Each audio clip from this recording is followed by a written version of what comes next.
Bismillah, Assalamualaikum warahmatullahi wabarakatuh. Salam sejahtera untuk kita semua. Adik-adikku sekalian, saya Andi Sudimas Sulaiman, Gubernur Sulawesi Selatan, mengucapkan selamat datang dalam program Smart School Dinas Pendidikan Provinsi Sulawesi Selatan. Hari ini adik-adik sekalian akan mengikuti pembelajaran hybrid dalam program Smart School. Aplikasi Smart School adalah sebuah pendekatan dengan tetap mengedepankan sebuah pendidikan dengan digital approaching, untuk kemudian mengedepankan kualitas dan mutu pendidikan yang diterima siswa secara seragam di seluruh wilayah Sulawesi Selatan, termasuk di pelosok-pelosok. Program ini bukan hanya memberikan kepada adik-adik sekalian pengalaman belajar yang baru, namun juga memberikan fasilitas kebutuhan dengan fitur bermanfaat seperti rekaman video pembelajaran yang dapat diulang, trik-trik penyelesaian soal, ujian-ujian, serta sarana konsultasi pembelajaran dari guru-guru terbaik di Sulawesi Selatan. Sering-sering mengakses aplikasi Smart School melalui gawai yang adik-adik sekalian miliki di setiap kesempatan yang dimiliki. Untuk seluruh adik-adikku sekalian yang saya cintai, saya banggakan, selamat belajar dan semoga ilmu yang didapatkan bermanfaat untuk menambah pengetahuan pendidikan adik-adik sekalian. Salam kita pada salam. Assalamualaikum warahmatullahi wabarakatuh. Salam sejahtera untuk kita semua.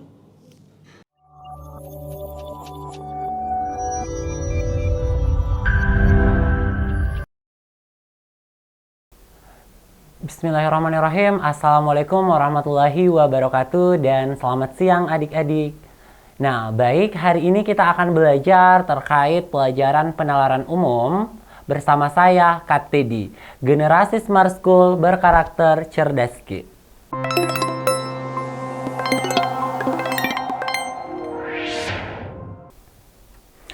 Oke, adik-adik, jadi untuk hari ini kita tuh masih membahas tentang penalaran induktif, di mana kita sudah ketahui ya bahwa penalaran umum itu terbagi ke dalam 3 bagian, ada penalaran induktif, deduktif, dan kuantitatif. Namun, khusus hari ini kita masih membahas tentang penalaran induktif. Kakak ingatkan kembali bahwa penalaran induktif itu adalah kemampuan mengamati fakta-fakta atau kejadian-kejadian untuk menentukan prinsip-prinsip atau aturan-aturan yang mendasarinya. Nah, tujuan pembelajaran kita hari ini adalah mampu menentukan asumsi yang mendasari sebuah argumen atau pernyataan. Oke, jadi seperti tujuan pembelajaran kita yaitu asumsi, maka pasti soal-soalnya ya tentang asumsi yang akan kita bahas tentang hari ini. Nah, adik-adik, sebelum kita lanjut, kakak mau menyampaikan dulu bahwa asumsi itu adalah dugaan yang diterima sebagai dasar atau landasan berpikir karena dianggap benar. Oke, jadi asumsi itu adalah dugaan yang diterima sebagai dasar atau landasan berpikir karena dianggap benar. Oke, jadi dalam menyelesaikan soal-soal terkait asumsi ada beberapa strategi yang perlu adik-adik lakukan. Yang pertama adalah pahami pendapat secara keseluruhan, karena biasa yang ditanyakan itu adalah apa yang mendasari, asumsi apa yang mendasari pendapat tersebut. Jadi kita perlu memahami pendapat yang dimaksud secara keseluruhan. Yang kedua adalah identifikasi asumsi yang tersirat, desa asumsinya tersirat. Kemudian yang ketiga, cari hubungan antara fakta dan pendapat, yaitu hubungan sebab akibatnya. Kenapa dia bisa berpendapat demikian? Oke, itu diakibatkan oleh apa, disebabkan oleh apa, itu perlu adik-adik cari. Kemudian hindari membawa pengetahuan tambahan yang tidak diberikan dalam teks. Jadi hindari membawa pengetahuan tambahan yang tidak ada di dalam wacana atau yang tidak berkaitan. Yang selanjutnya, perhatikan kata-kata kuncinya. Kata-kata kunci misalkan karena, oleh karena itu, atau mengakibatkan, itu akan menunjukkan kita sebab akibat. Sehingga nanti kita bisa lebih mudah menentukan kira-kira apa asumsi yang mendasari argumen tersebut. Dan yang selanjutnya, gunakan logika adik-adik. Dan selanjutnya pilih jawaban yang paling relevan dan perbanyak latihan secara berkala, karena kalau adik-adik banyak latihan maka adik-adik akan semakin mahir dalam mengerjakan soal-soal, khususnya untuk soal-soal asumsi. Oke adik-adik, kita langsung saja ke soal nomor 1. Oke, jadi soal nomor 1 ini, pemerintah harus memberlakukan pajak tambahan pada minuman manis untuk mengurangi masalah obesitas di masyarakat. Asumsi yang mendasari pernyataan tersebut adalah A. Semua masalah obesitas disebabkan oleh konsumsi minuman manis. B. Pajak tambahan pada minuman manis akan sepenuhnya mengatasi masalah obesitas. C. Masyarakat akan mengurangi konsumsi minuman manis jika dikenai pajak tambahan. Yang D. Masalah obesitas tidak dapat diatasi oleh tindakan pemerintah. Bagian E, semua masyarakat setuju dengan pemberlakuan pajak tambahan pada minuman manis. Oke, yang ditanya adalah asumsi yang mendasari argumen. Oke, yang mendasari argumen. Oke, nah argumennya apa? Harus memberlakukan pajak tambahan pada minuman manis untuk mengurangi masalah obesitas. Jadi, asumsinya ini mengatakan bahwa untuk mengurangi masalah obesitas itu maka pemerintah itu harus memberlakukan pajak tambahan buat minuman manis. Oke, jadi katanya cara untuk mengurangi masalah obesitas di masyarakat itu perlu memberikan pajak tambahan pada minuman manis. Nah, ini yang perlu kita cari. Apa kira-kira yang menyebabkan? Apa yang menjadi dasar asumsi sehingga argumen ini bisa muncul? Oke, apa yang mendasarinya sehingga muncul bahwa pajak harus ditambahkan supaya bisa mengurangi masalah obesitas di masyarakat. Oke, teman-teman, bagian A, semua masalah obesitas disebabkan oleh konsumsi minuman manis. Jadi katanya obesitas itu disebabkan oleh konsumsi minuman manis. Oke, jadi kayak kalau misalkan orang minum minuman manis, kemudian itu penyebab obesitas, lalu kenapa pajak harus dinaikkan gitu? Pajak harus dinaikkan, jadi kayak kurang tepat untuk menjadi alasan kenapa pajak harus dinaikkan. Kira-kira landasan apa yang paling tepat? Nah, adik-adik, jawabannya itu adalah C. Kenapa C? Karena masyarakat akan mengurangi konsumsi minuman manis jika dikenai pajak tambahan. Jadi dengan berasumsi bahwa kalau misalkan pajak minuman manis itu mantap sekali ya, jawabannya Des, keren sekali ya, sudah banyak nih yang menjawab. Ada SMA 9 Jeneponto, SMA 2 Pangkep, oke mantap, SMA 1 Bone, mantap sekali adik-adik, semuanya menjawab C. Jawabannya tepat C, yaitu masyarakat akan mengurangi konsumsi minuman manis jika dikenai pajak tambahan. Jadi ini bisa menjadi dasar argumen. Nah, kenapa dia bisa berargumen bahwa harus dinaikkan ini pajaknya minuman manis supaya mengurangi masalah obesitas. Nah, kan jadi asumsinya itu kalau misalkan pajaknya ini dinaikkan atau ditambah, maka masyarakat ini akan mengurangi konsumsi minuman manisnya. Jadi kalau masyarakat mengurangi konsumsi minuman manisnya, itu akan mengakibatkan masalah kurang mengonsumsi manis, maka obesitas juga akan berkurang. Oke? Jadi tepat sekali jawaban adik-adik ya. Untuk di soal berikutnya, adik-adik kalau sudah dibaca soalnya bisa lagi ditulis di kolom chat ya. Kira-kira apa jawabannya? Oke, saya rasa untuk soal nomor 1 ini sangat gampang. Kita lanjut ke soal nomor 2. Oke, nomor 2. Film ini pasti akan sukses karena disutradarai oleh sutradara terkenal. Asumsi yang mendasari pernyataan tersebut adalah A. Film-film yang disutradarai oleh sutradara terkenal selalu sukses. B. Sutradara terkenal selalu memiliki proyek film yang menarik. C. Kualitas sebuah film hanya ditentukan oleh sutradaranya. D. Film ini tidak memiliki pesaing di pasar. Yang E. Penonton hanya tertarik pada film-film yang dibintangi aktor terkenal. Oke adik-adik, silahkan lagi ditulis di kolom komentar. Kira-kira asumsi yang mendasari pernyataan ini itu opsi yang mana? Sambil kita bahas, adik-adik bisa menulis jawabannya di kolom chat.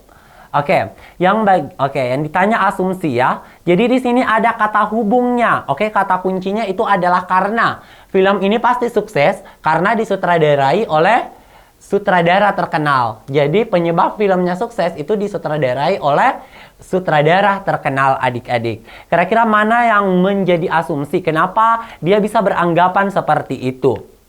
Kenapa dia bisa beranggapan bahwa, film ini tuh pasti bakalan sukses nah, karena disutradarai oleh sutradara terkenal. Kira-kira apa tuh yang mendasari dia bilang begitu? Kita lihat opsi A. Dia bilang bahwa, film-film yang disutradarai oleh sutradara terkenal itu selalu sukses loh. Jadi dia bilang, film-film kalau disutradarai sama sutradara terkenal itu selalu sukses. Nah, kalau bagian B, dia bilang bahwa sutradara terkenal itu selalu memiliki proyek film yang menarik gitu. Jadi dia bilang sutradara terkenal selalu memiliki proyek film yang menarik. Nah, adik-adik kalau misalkan punya proyek film yang menarik, itu belum tentu sukses ya. Jadi proyek filmnya menarik itu belum bisa membawa film ini sukses gitu. Oke, yang bagian C, jadi ini bagian B tidak bisa menjadi asumsi kita.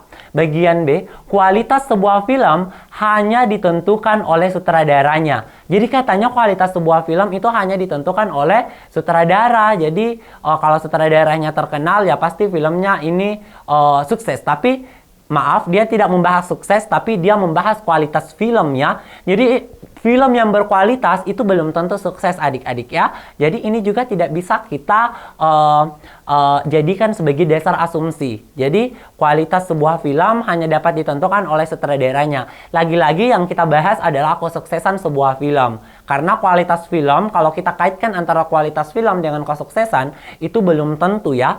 Oke, kualitas kesuksesan sebuah film itu tidak dapat ditentukan dari kualitasnya.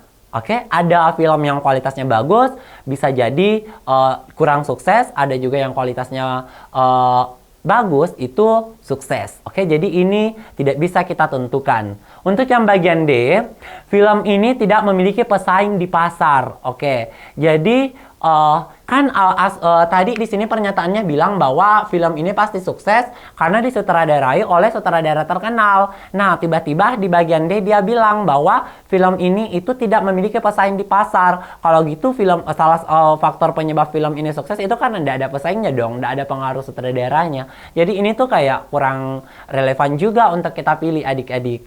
Yang bagian E, penonton hanya tertarik pada film-film yang dibintangi oleh aktor terkenal. Jadi yang berkontribusi untuk kesuksesan filmnya ini itu adalah aktor terkenalnya, bukan sutradaranya. Sementara berdasarkan argumen, dia menyatakan bahwa film ini akan sukses karena disutradarai oleh sutradara terkenal. Jadi untuk di argumen, dia itu menghubungkan antara kesuksesan sebuah film dengan sutradara terkenal gitu. Jadi jawaban yang paling tepat adik-adik untuk menjawab opsi ini itu adalah opsi A. Oke?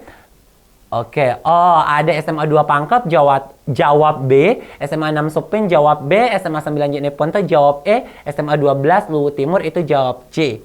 Oke?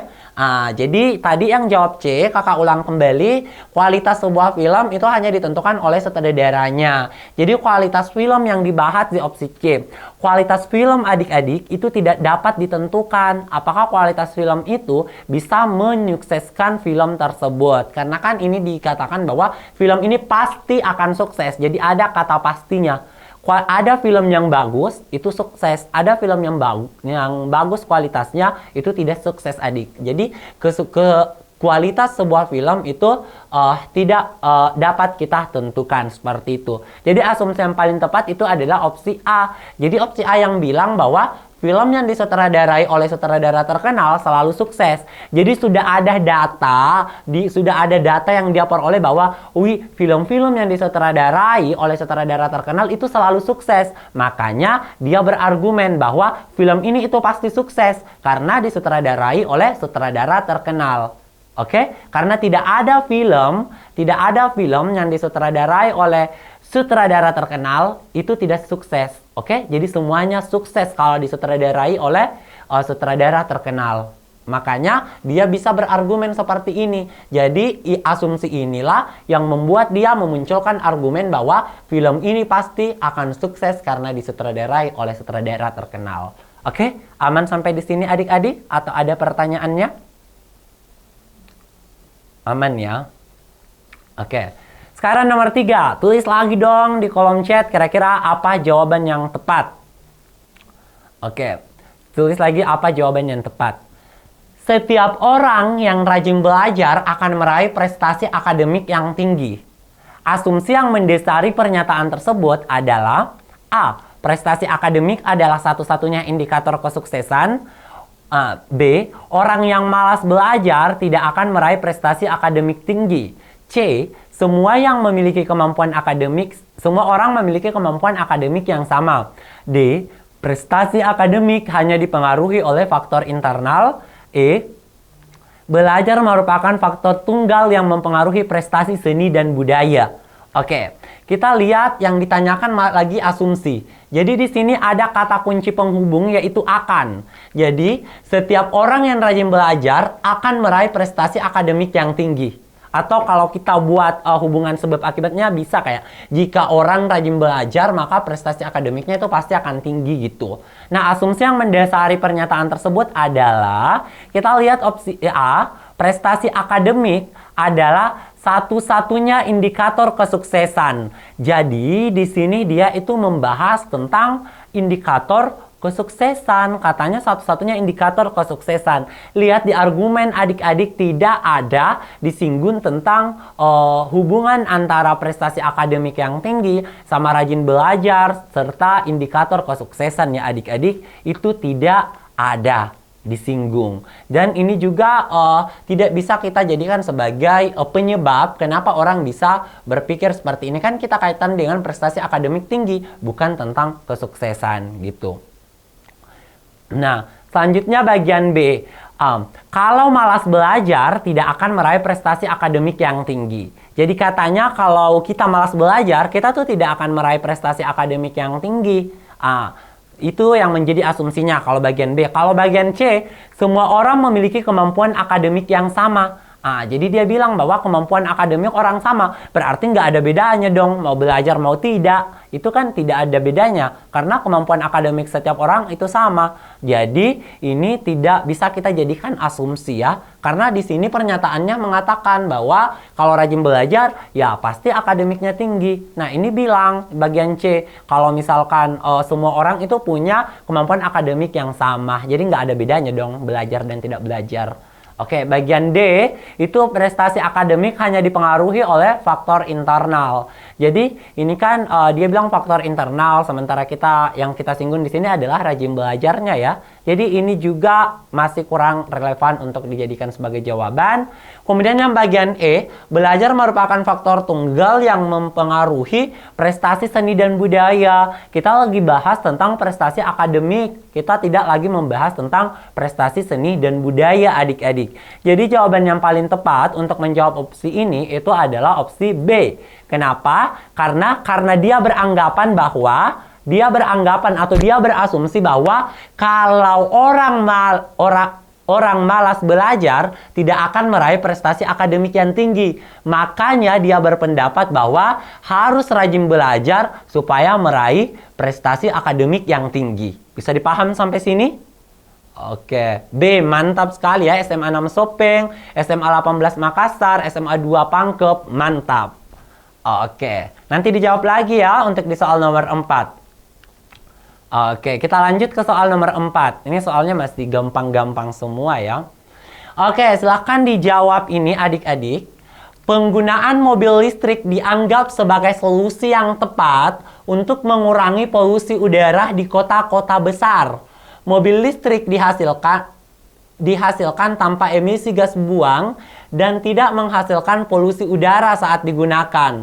Oleh karena itu, mengganti kendaraan bermesin bakar dengan mobil listrik akan secara signifikan membantu menjaga kualitas udara di lingkungan perkotaan. Asumsi yang mendasari pernyataan di atas adalah A. Semua orang lebih suka menggunakan mobil listrik daripada kendaraan bermesin bakar. B. Mobil listrik memiliki jangkauan yang lebih luas dibandingkan kendaraan bermesin bakar. C. Emisi gas buang adalah penyebab utama polusi udara di kota-kota besar. Bagian D. Penggunaan mobil listrik tidak akan mempengaruhi konsumsi energi secara keseluruhan.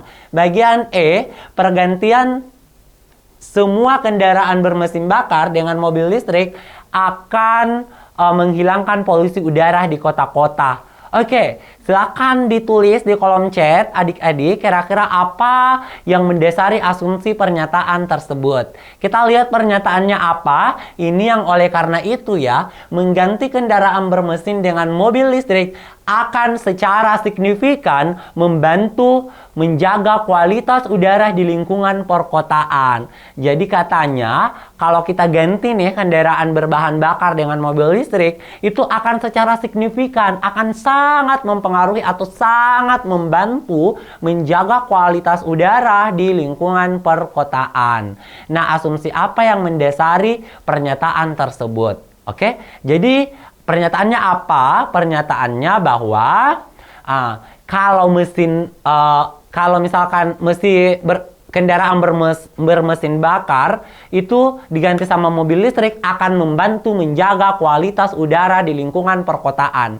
Oke, jadi pendapatnya ini atau argumennya itu membahas tentang mengganti kendaraan bermesin bakar dengan mobil listrik, dan dia kaitkan dengan apa? Dia kaitkan dengan kualitas udara di lingkungan perkotaan.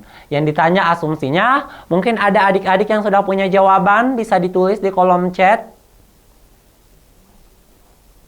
Oke, mantap. SMA 6 Supeng E, SMA 2 Pangkep E. Oh, Anissa. Hai Anissa. SMA 2 Sinjai E. SMA 9 Jene Ponto E. SMA 7 Bone E. Mantap sekali. Kayaknya ini bakalan 1000 Mi UTBK tak nanti ya untuk penalaran umum. Oke, kita lihat yang bagian A. Semua orang lebih suka menggunakan mobil listrik daripada kendaraan bermesin. Jadi di sini dia bilang, wih, semua orang itu lebih suka menggunakan mobil listrik loh daripada kendaraan bermesin.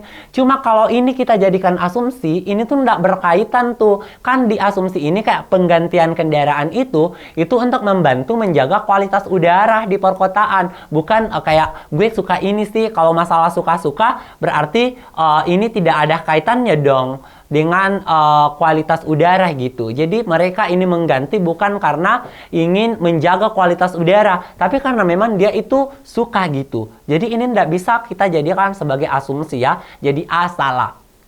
Untuk yang bagian B, mobil listrik memiliki jangkauan yang lebih luas dibandingkan kendaraan bermesin bakar. Jadi gini, orang itu memilih, sama kasusnya tadi ya, orang itu memilih menggunakan kendaraan mobil listrik daripada berbahan bakar, itu karena mobil listrik itu memiliki jangkauan yang lebih luas. Lagi-lagi bukan untuk membantu menjaga kualitas udara di lingkungan perkotaan.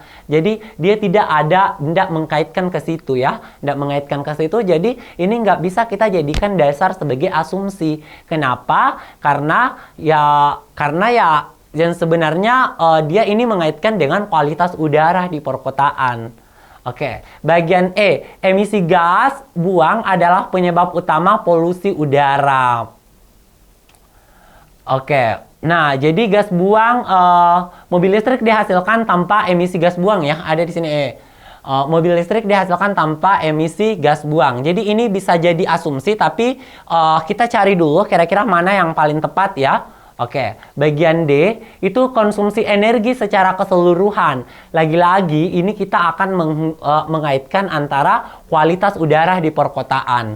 Untuk bagian E, jawaban teman-teman, dia mengatakan bahwa pergantian semua kendaraan bermesin bakar dengan mobil listrik akan menghilangkan polusi udara di kota-kota besar. Jadi ini asumsinya dia bilang, wih, kalau misalkan kita ganti itu mobil listrik, kita ganti kendaraan berbahan bakar dengan mobil listrik, itu akan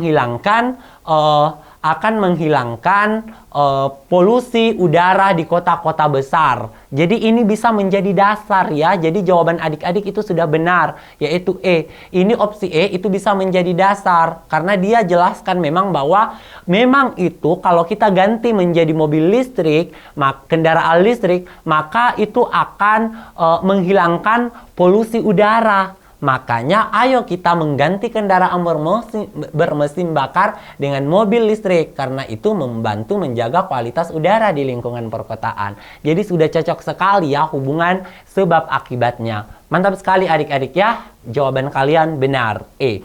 Untuk nomor 5 silahkan lagi dijawab-jawab. Oke, bagian 5. Nomor 5. Setiap kali kami makan pedas, kami merasa panas dan berkeringat. Jadi, ada kata jadi, makanan pedas dapat meningkatkan suhu tubuh secara signifikan. Oke, Jadi, makanan pedas dapat meningkatkan suhu tubuh secara signifikan. Asumsi yang mendasari pernyataan di atas adalah asumsi yang mendasari pernyataan di atas adalah A. Berkeringat adalah tanda bahwa suhu tubuh meningkat.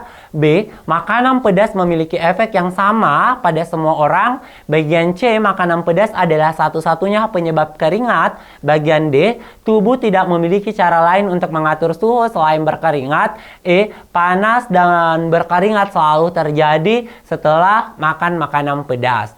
Jadi di sini itu pendapatnya bahwa makanan pedas itu meningkatkan suhu tubuh secara signifikan. Loh, jadi kalau kita mau cari asumsi kan apa yang mendasari? Kira-kira apa yang menjadi dasar sehingga dia bisa bilang bahwa makanan pedas itu meningkatkan suhu tubuh secara signifikan?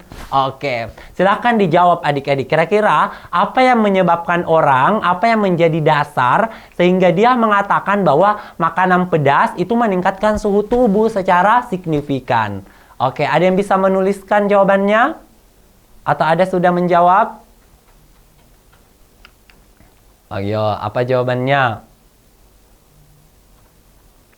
Oke, Ronald. Mantap. Ronald SMA 2 Sinjai jawabnya B. Oke, Ronald jawab B. Ada lagi yang lain? Oke, kita bahas ya. Untuk yang bagian A. Berkeringat adalah tanda bahwa suhu tubuh meningkat. Jadi katanya kalau berkeringat itu adalah tanda bahwa suhu tubuh meningkat. Oke, kita simpan dulu adik-adik. Jadi kalau misalkan kita berkeringat, itu adalah tanda suhu tubuh meningkat. Sekarang bagian B, makanan pedas memiliki efek yang sama pada semua orang. Oke, jadi katanya efeknya makanan pedas itu sama untuk ke semua orang. Oke, jadi di sini dia tidak kaitkan sama panas ya. Oke, dia tidak mengaitkan sama panas. Sementara di sini makanan pedas itu meningkatkan suhu tubuh secara signifikan. Jadi di sini kita lagi membahas tentang hubungan makanan pedas sama suhu. Oke, hubungan makanan pedas sama suhu tubuh. Jadi untuk yang opsi B ini karena efeknya sama ya masih kurang tepat ya. Kemudian makanan pedas adalah satu-satunya penyebab keringat. Jadi katanya makanan pedas satu-satunya penyebab keringat tuh. Kan ini masih kurang tepat juga. Kalau yang bagian D, tubuh tidak memiliki cara lain untuk mengatur suhu selain berkeringat.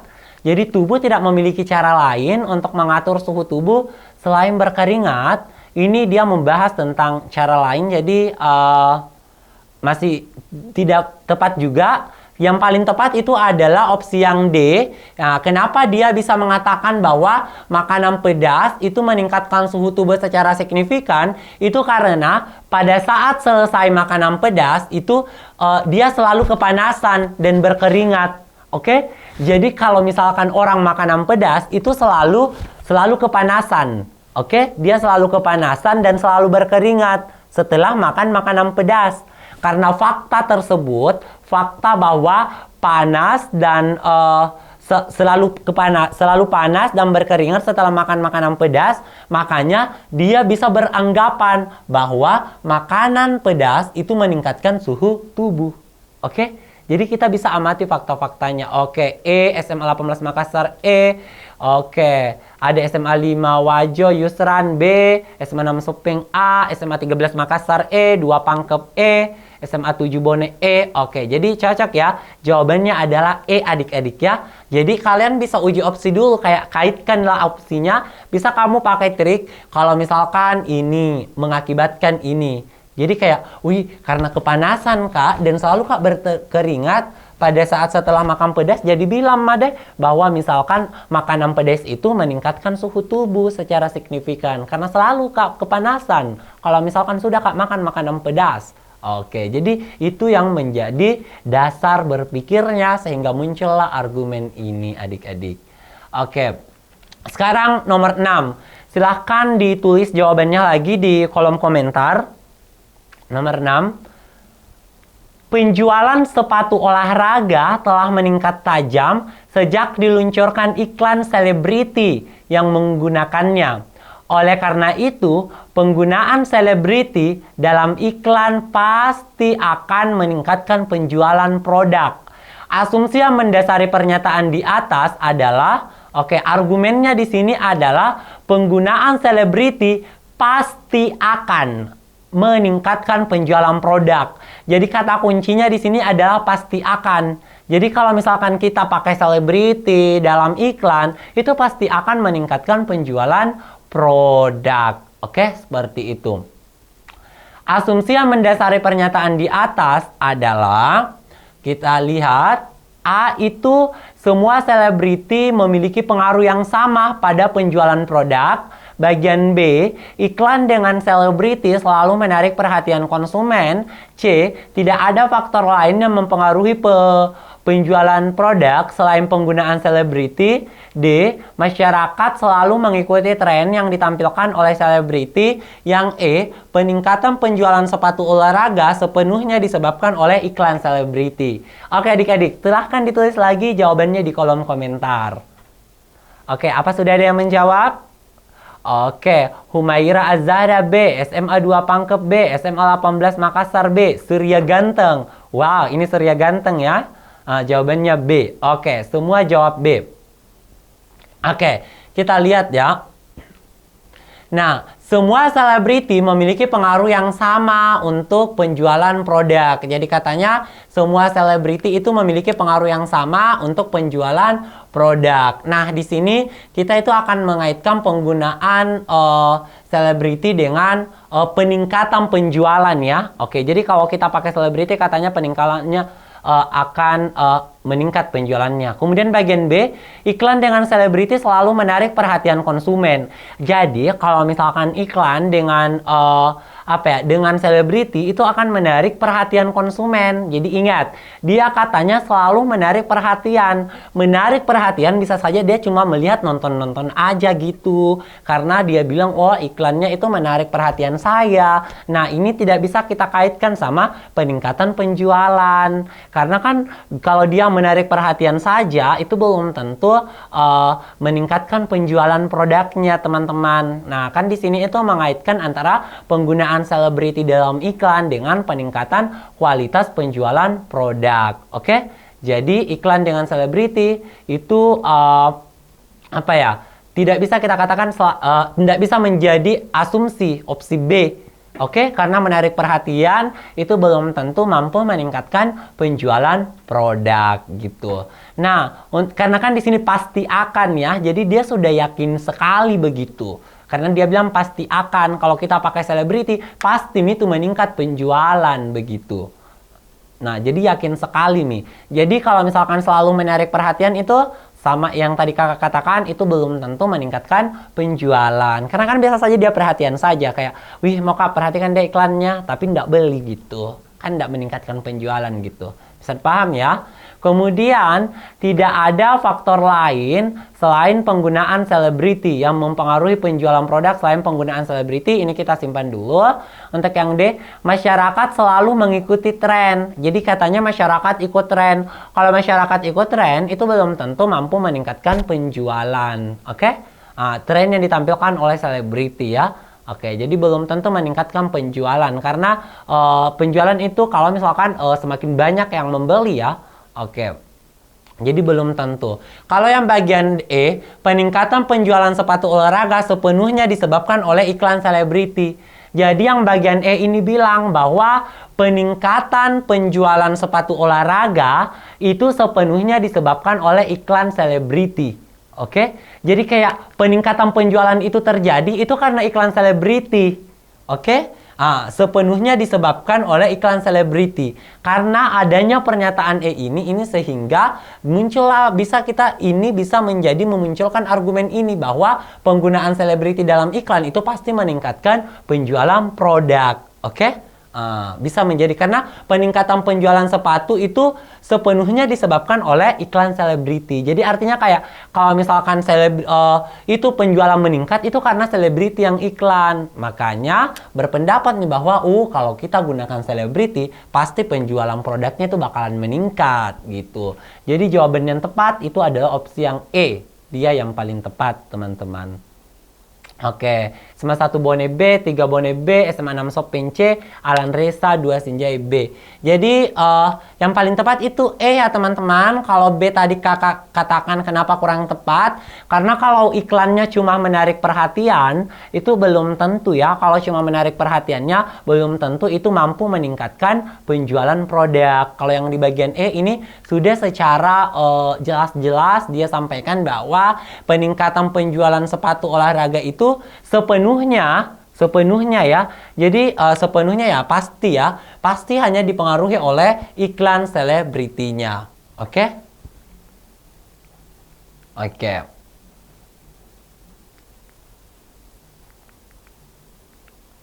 Oke, sekarang kita ke nomor 7. Silahkan lagi ditulis jawabannya di kolom komentar atau di kolom chat. Penyebab utama masalah kemacetan lalu lintas di kota ini adalah banyaknya pengguna motor yang menggunakan jalan raya.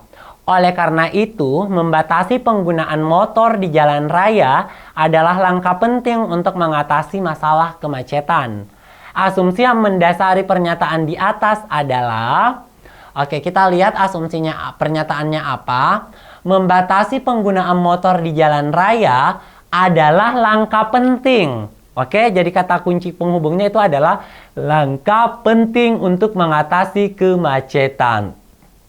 Jadi katanya, kalau misalkan kita membatasi penggunaan motor di jalan raya, maka itu dapat mengatasi masalah kemacetan. Nah, kenapa orang bisa berpendapat demikian? Oke. Nah, kenapa orang bisa berpendapat bahwa kalau dibatasi tuh penggunaan motor di jalan raya, nah itu adalah langkah terpenting untuk mengatasi kemacetan. Atau bisa gini, untuk mengatasi kemacetan di jalan raya, langkah pentingnya itu ya kita batasi penggunaan motor di jalan raya. Nah, kenapa orang bisa berpendapat demikian? Oke, kita lihat opsi yang A.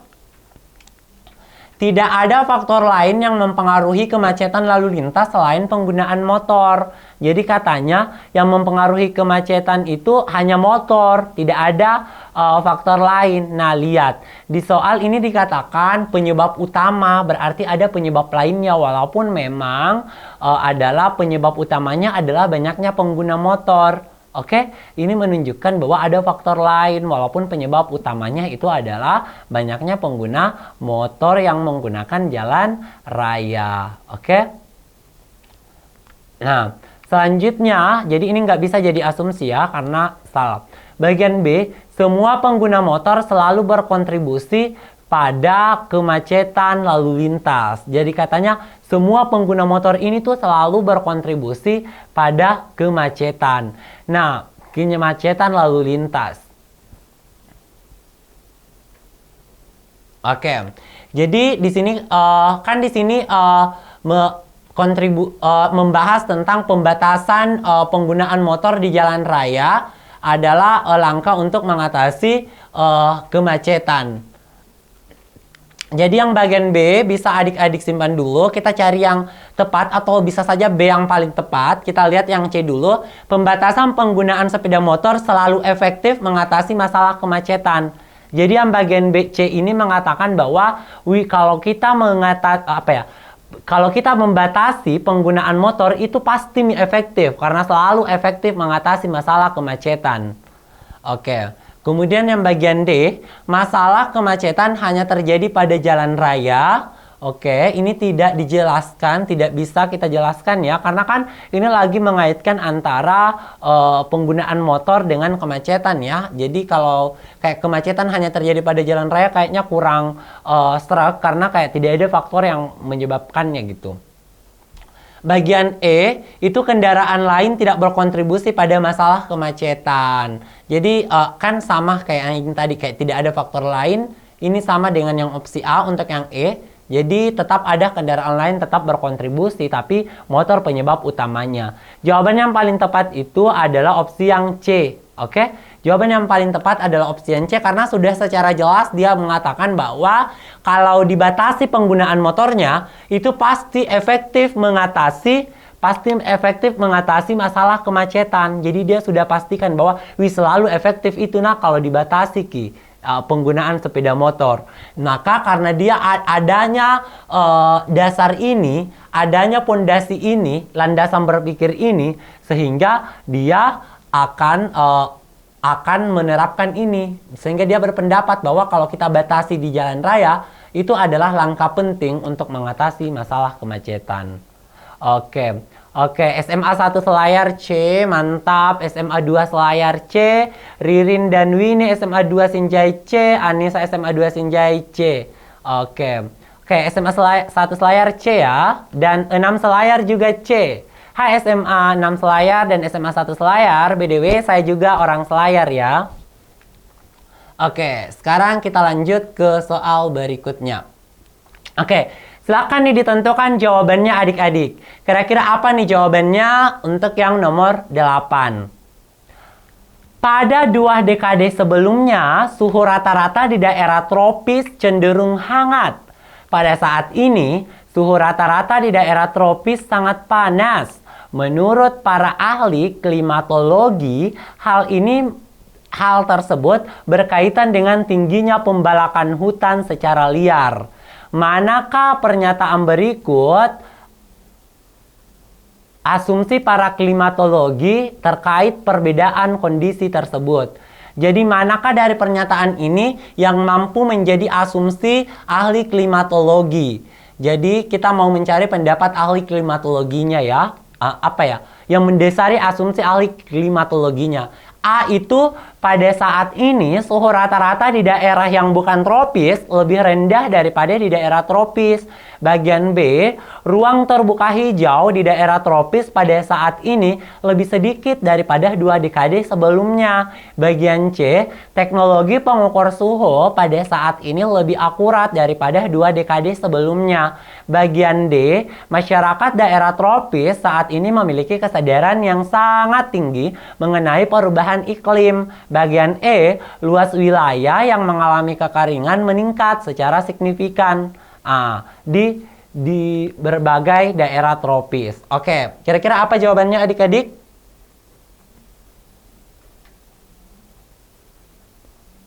Oke, nah, jadi adik-adik yang pertama kalian bisa lihat ini yang ditanyakan asumsi pendapat ahli klimatologi. Jadi kita harus cari tahu dulu emang apa sih yang dikatakan oleh ahli klimatologinya.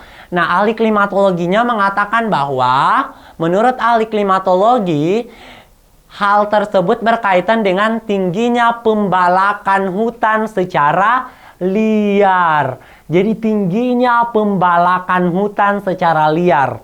Oke, hal tersebut berkaitan dengan tingginya pembalakan hutan secara liar. Hal tersebut yang dimaksud itu hal apa? Hal tersebut yang dimaksud itu adalah ini ya, kecenderungan hangat. Atau pada saat ini suhu rata-rata di daerah tropis sangat panas.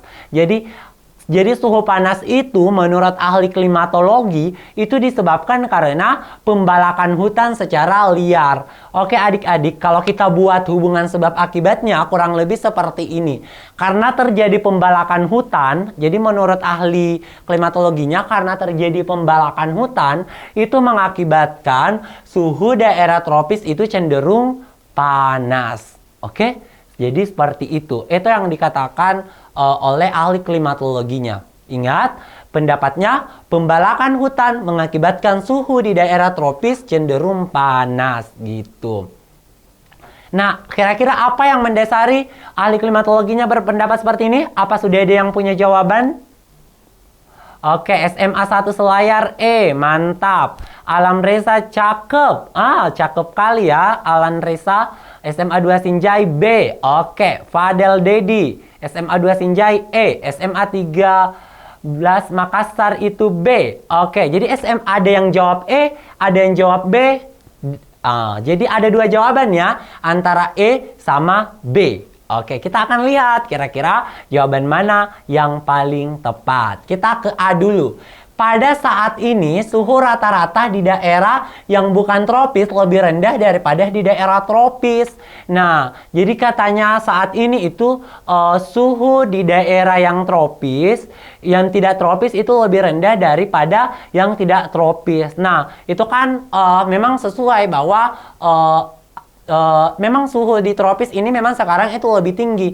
Tapi yang ingin kita kuatkan adalah kenapa dia bisa bilang, ahli klimatologinya kenapa bisa bilang bahwa pembalakan hutan itu penyebabnya. Emang apa fakta yang diamati oleh si ahli klimatologinya. Jadi ini nggak bisa kita jadikan asumsi kenapa sih ahli klimatologinya tuh bilang bahwa penyebabnya itu adalah pembalakan hutan.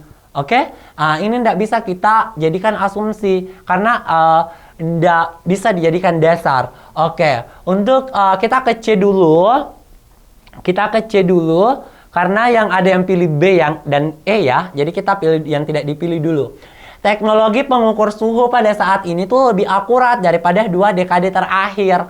Jadi kalau misalkan pengukur suhunya sekarang itu lebih akurat, itu berarti kayak sekarang itu suhunya terbaca tinggi dibanding dengan beberapa dekade terakhir. Itu karena alat pengukur suhu yang digunakan sekarang itu lebih tinggi, lebih canggih daripada 2 dekade terakhir. Makanya dia membaca lebih akurat begitu. Nah, ini tidak bisa menjadi dasar asumsinya ahli klimatologi itu karena kayak nggak nyambung gitu. Karena kan ahli klimatologinya bilang bahwa ini tuh disebabkan karena pembalakan hutan. Ini yang akan kita kuatkan. Kenapa dia bisa bilang bahwa ini pembalakan hutan, teman-teman ya. Jadi yang C ini tidak boleh ya karena dia bilang bahwa faktornya itu pengukur suhunya dari faktor alat ukurnya gitu. Jadi bukan pembalakan hutan. Jadi ini tidak bisa dijadikan asumsinya ahli klimatologinya. Kalau yang bagian D, masyarakat daerah tropis saat ini memiliki kesadaran yang sangat tinggi mengenai perubahan iklim. Jadi kayak kalau dia sadar akan perubahan iklim, apakah tidak ada pembalakan hutan? Intinya kita hanya ingin mencari tahu apa sih yang mendasari ahli klimatologinya itu bilang bahwa ini disebabkan oleh pembalakan hutan. Oke, kita lihat jawaban B yang tadi ada orang jawab, ada beberapa sekolah yang jawab.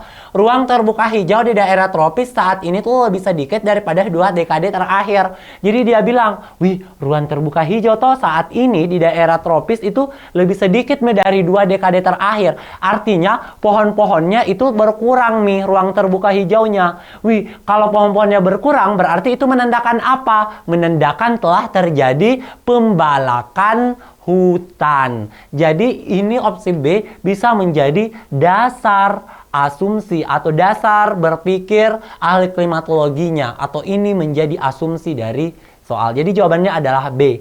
Oke, untuk yang bagian E, luas wilayah yang mengalami kekeringan meningkat secara signifikan di sebagian daerah tropis. Jadi katanya luas wilayah yang mengalami kekeringan meningkat secara signifikan di berbagai daerah tropis. Oke, kalau kekeringan belum tentu karena pembalakan hutannya ya. Oke, jadi kayak ini kalau misalkan bagian B kayak ruang terbuka hijaunya itu kayak berkurang. Artinya dulunya itu banyak, sekarang berkurang. Itu artinya apa? Artinya telah terjadi pembalakan hutan. Jadi inilah asumsinya yang opsi B. Oke adik-adik, pembahasan kita hari ini cukup sampai di sini. Semoga apa yang Kak Teddy sampaikan bisa bermanfaat dan bisa membantu adik-adik nantinya pada saat mengikuti UTBK SNBT tahun 2024 dan bisa lolos masuk PTN impiannya. Terima kasih. Assalamualaikum warahmatullahi wabarakatuh.